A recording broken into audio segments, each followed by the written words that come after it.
It is about time that we got a bit of a break from the unrelenting July heat and humidity. We saw a bit of that start the other day. At least we didn't hit 100 degrees at Joplin Regional, but still upper 90s the other day. Finally back into the lower 70s this morning, and only highs in the upper 80s around Joplin for much of the area this afternoon. So the cold front did its job of bringing in some slightly cooler air, and drier air is still continuing to filter in. That's going to aid in keeping our Sunday quiet with mostly sunny skies to wrap up the weekend.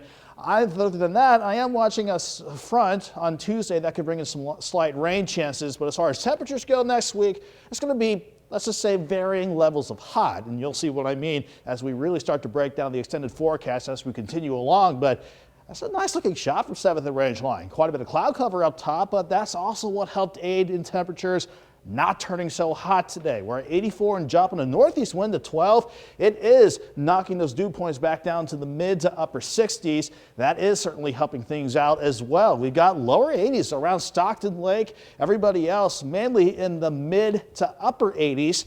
With just a little bit of humidity still, you have to have it feel a few degrees warmer in terms of how your skin or body's responding to this. But even at the hottest spots with it feeling like the lower 90s, that is a marked improvement.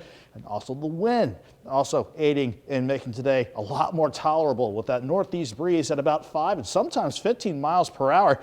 As far as the rest of the evening goes, we'll fall through the 80s, 70s, down to about 67 for most of us tonight. So that is going to be really refreshing compared to us starting in the 80s not too long ago, a couple mornings back. We still have a good north and northeast breeze behind our cold front, which is well to the south of us now.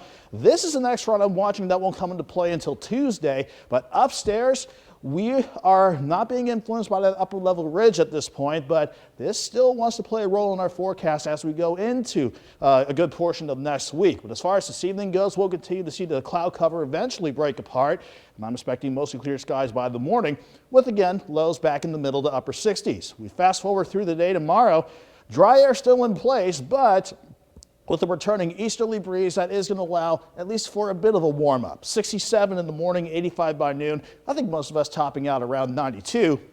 Then as we go into Monday, we'll start the day out in the upper 60s to lower 70s, but we're going to have to push back into the upper 90s as part of the ridge wants to build back in. But here's Tuesday. There's that cold front from the northwest wanting to push the ridge back a bit. It could bring in a few storms that will still keep us in the lower 90s. But here's how we look by the end of next week, though. That upper ridge may not build back in on top of us, but it does want to bring some of that July heat and maybe a little extra July humidity our way. But looking at 92 tomorrow, 98 Monday, back to 92 on Tuesday. And then once we get past Tuesday's front, we are going to see highs back near 101 for Friday and Saturday. So even though we've got more hot days to come, everybody, at least I'm not seeing a big return of the humidity. So at least that's a little silver lining for the week ahead. Yeah, well, I love today's weather, so I was thankful we got a little bit of a break before we get back into those hundreds. I know, and it was about time, too. It was just the heat and humidity we had this week was just unrelenting. And anytime we can get a break, we'll take it. Absolutely. Well, thank you, Nick. All right. Thank you. Turning to